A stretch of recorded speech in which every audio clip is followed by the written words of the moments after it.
Hello everyone, welcome to medical Vigyan. अगर आप nursing की तैयारी कर रहे हैं, नर्सिंग ऑफिसर की तैयारी कर रहे हैं या सीएचओ की तैयारी कर रहे हैं या फिर कोई भी मेडिकल एग्जाम की तैयारी कर रहे हैं, तो ये वीडियो आपके लिए है। अंत तक बने रहिए प्लीज़। और अगर आपको हमारा वीडियो अच्छा लगता है तो प्लीज़ सब्सक्राइब करिए और शेयर करिए। आज के सेशन में हम इम्पोर्टेंट MCQs की प्रैक्टिस करेंगे। एग्जाम में कई बार इन पर क्वेश्चन आता है, तो चलिए शुरू करते हैं। हमारा टॉपिक है normal pregnancy related most asked MCQs।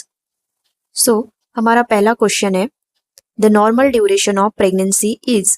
Normal duration क्या है प्रेगनेंसी का? ऑप्शन है 300 days, 250 days, 365 days, D 280 days. क्या है करेक्ट आंसर?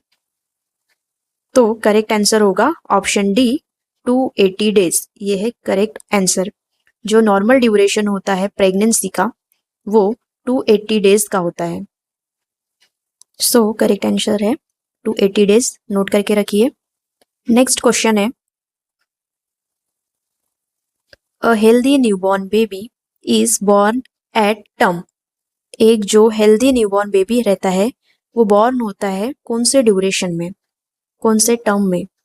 सो हमारे ऑप्शंस है ए 37 to 42 weeks, 37 to 40 weeks, 38 to 40 weeks and last one is 39 to 40 weeks.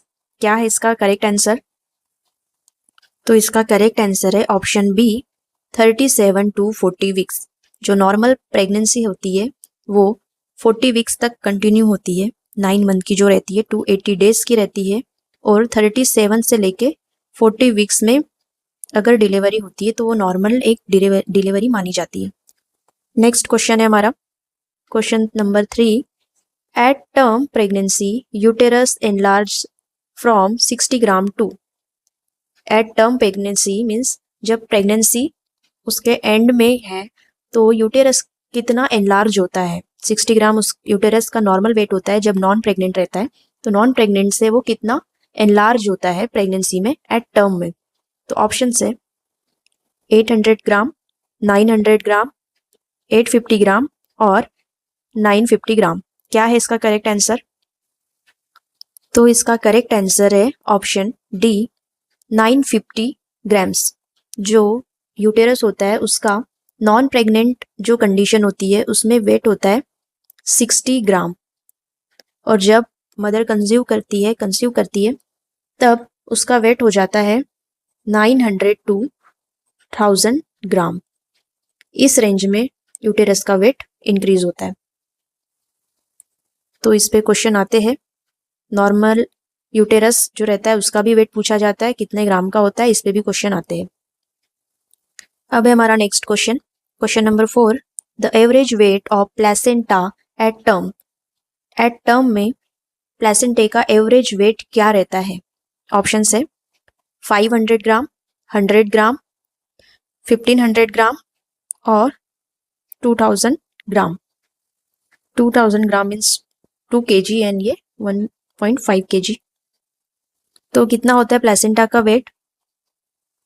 इसका करेक्ट आंसर है 500 ग्राम, ऑप्शन ए। प्लेसेंटा का जो वेट रहता है एट टर्म में वो रहेगा 500 ग्राम। नेक्स्ट क्वेश्चन है हमारा question number 5, approximate increase in weight of mother during pregnancy. जब प्रेगनेंसी रहती है तब अप्रॉक्सीमेट कितना वेट इंक्रीज होता है मदर का? तो उसका ऑप्शन है 10.5 kg, 12.5 kg, 11.5 kg, 13.5 kg। तो जल्दी से इसका आंसर बताइए क्या हो सकता है? तो इसका करेक्ट आंसर है ऑप्शन सी 11.5 kg। ये एवरेज वैल्यू जब भी पूछेगा तो 11.5 kg। अगर हम रेंज में बात करें कि कितना वेट इंक्रीज होता है तो 11 to 16 kg वेट इंक्रीज होता है अकॉर्डिंग टू मदर्स BMI। उस मदर का BMI क्या है उस पर डिपेंड करेगा, तो वो वेट 11 to 16 kg से वेरी करेगा। तो इसको हम थोड़ा डिटेल में देख लेते हैं, आप इसे नोट कर लीजिए।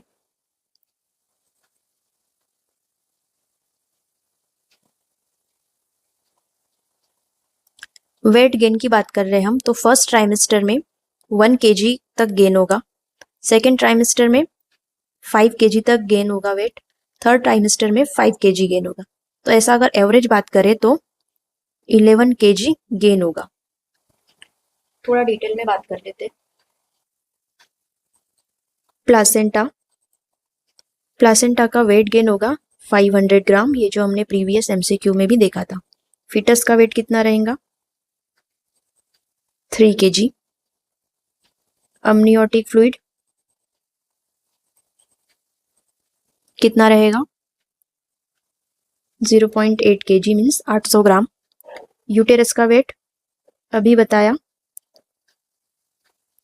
1 kg, 900 to 1000 ग्राम, तो 1 kg पकड़ेंगे हम।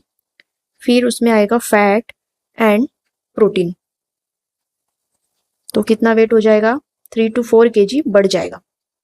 नेक्स्ट है फ्लूइड, ब्लड हो गया, जो भी बॉडी में फ्लूइड है वो इंक्रीज होगा, वो कितना रहेगा? 6.5 लीटर। जो 11 से 16 kg वेट है वो इनमें डिवाइड रहेगा, इसके अकॉर्डिंग डिवाइड रहेगा। हमने यहाँ BMI की बात की थी कि BMI के अकॉर्डिंग वेट बढ़ेगा, तो BMI कैसे निकालते हैं आप सभी को पता ही है। BMI का क्या फॉर्मूला है, ये भी एग्जाम में पूछा जाता है। Weight in kg by height in metre square,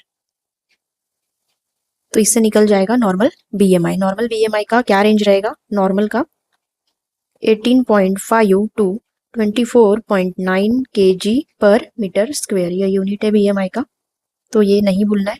exam में ये भी पूछता है, BMI का फॉर्मूला भी पूछता है और वेट भी पूछता है, सारा इंपॉर्टेंट है, नोट करके रख लीजिए। कभी कभी वेट ग्राम में या kg की जगह LBS में भी पूछता है, तो LBS का रेंज कैलकुलेट कैसे करते हैं वो देख लीजिए। जैसे 1 LBS है तो वो हो जाएगा 453 ग्राम, तो इसके अकॉर्डिंग आप LBS में वेट को कन्वर्ट कर सकते हैं। ये था हमारा आज का वीडियो। अगर आपको हमारा वीडियो अच्छा लगा है तो प्लीज़ सब्सक्राइब करिए और मेडिकल विज्ञान को फॉलो करिए। थैंक यू, मिलते हैं नेक्स्ट वीडियो में।